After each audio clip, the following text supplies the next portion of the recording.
अध्यापन अध्ययन प्रक्रिया म्हणजे काय?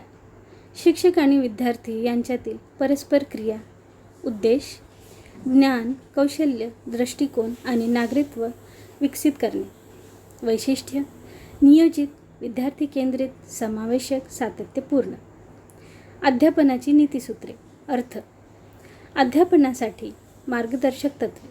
व्याख्या: B.N. दास यांच्यानुसार अध्यापन प्रभावी बनवणारी तत्त्वे.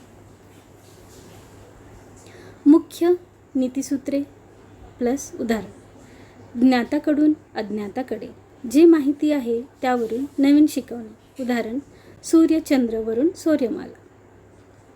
सोप्याकडून कठीणाकडे. उदाहरण: मोजणी, बेरीज, गुणाकार. मूर्ताकडून अमूर्ताकडे, वस्तू दाखवून मग संकल्पना. खरा आंबा दाखवून आंबा शब्द शिकवणे. विशेषाकडून सामान्याकडे, उदाहरण देऊन मग नियम. उदाहरण: गुलाब, कमळ, झाडांना फुले असतात. संपूर्णकडून भागाकडे, आधी पूर्ण कविता मग कडवी. विश्लेषणाकडून संश्लेषणाकडे, भाग समजावून मग पूर्ण चित्र. अनिश्चितताकडून निश्चिताकडे, गोंधळ दूर करून स्पष्टता. मानसशास्त्रीयाकडून तार्किकाकडे, मुलाच्या आवडीपासून विषयाच्या रचनेकडे. सोप्याकडून कठीणाकडे, पुन्हा महत्त्व. धडा नियोजन सोपे करते, तार्किक विचार वाढवते, समावेशक शिक्षणाला मदत करते. अध्यापनाचे टप्पे. नियोजन: अभ्यासक्रम, उद्दिष्टे, साहित्य, अपंग मुलांसाठी बदल. अंमलबजावणी: शिकवणे, प्रात्यक्षिक, चर्चा, प्रश्नोत्तर. मूल्यमापन: तोंडी, लेखी, प्रकल्प, निरीक्षण. चिंतन: काय समजले, पुढील धडा कसा सुधारायचा. अध्यापनाचे टप्पे.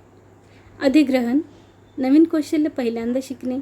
धारण: सरावाने लक्षात ठेवणे. सामान्यीकरण: शाळेतील ज्ञान घरी, समाजात वापरणे. अध्ययन वातावरण: भौतिक, प्रशस्त वर्ग, प्रकाश, हवा, रॅम्प, ICT, स्वच्छता. मानसिक: आदर, प्रोत्साहन, समान संधी, भेदभाव नाही.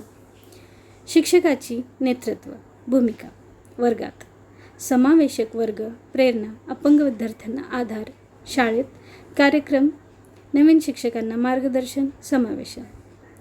समुदायात पालक सभा, आरोग्य जागरूकता, नाव नोंदणी. नेत्याचे गुण: संवाद, सहानुभूती, संयम, सर्जनशीलता, आत्मविश्वास, निर्णय क्षमता आणि संघकार्य.